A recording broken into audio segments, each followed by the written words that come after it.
یو خوا تعلیمي ایمرجنسي بل خوا د صوبې د سکولونو حالت خراب د سوات منګوري سره نږدې کلي کې ماشومان د بنیادي سهولیاتو نه محرومه ماشومان دوو دکانونو کې په سبق وایلو مجبوره د کلي ولس او ماشومان د حکومت نه د سکول لپاره د مناسب ودانۍ غوښتنه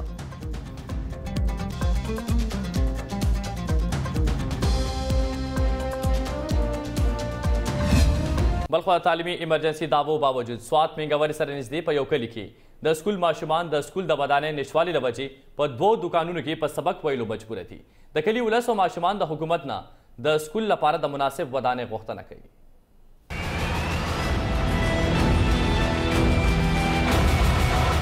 دغه د منګوري نه صرف 4 کیلومتره لري د اوږدو نومې کلي یو ستوی پرایمري سکول دی چې سسل ماشومان پکې په سبق ویلو مجبور دي نه د دې سکول د اسمبلی ګراوند شته او نه د وړو ماشومان لپاره د اوبو یا نوري اسانتیاګانې بیا په تیره په دغه لاره د غندونو ډک گاډي هم تګ راتګ کوي د قام معماران په څخه دوړو او غنده ماحول کې زده کړې کوي د موږ د څخه بینونه راځي دغه پیزه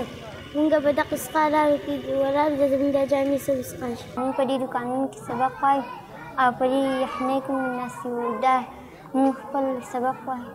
د کلي اوسیدونکي وایي چې دوی دغه دکانونو کرایه په خپله ورکوي دوی بیا د حکومت څخه د سکول جوړولو یا مناسب ودانۍ په کرایه اغستو غوښتنې کړي ولې سرکار پرې تر دې دمه غوږ نه دی ګرولی موږ چې دا اوږدو کې دا ډېر مخلوق دی ډېر ماشومان دي او هغه د تعلیم سره ډېره مینه محبت لري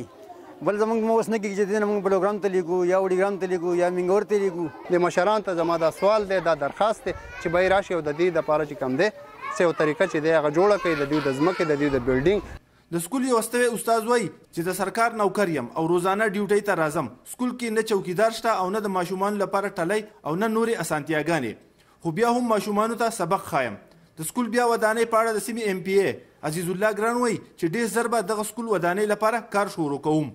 د خیبر پښتونخوا بدلون نارې لګونکو نه دغه واړه ګلالي ماشومان دا غوښتنه کوي چې کله به د دوی په ژوند کې بدلون راځي د کیمرامین مهلی شاه سره نیاز احمد خان مشرق ټي وي سوات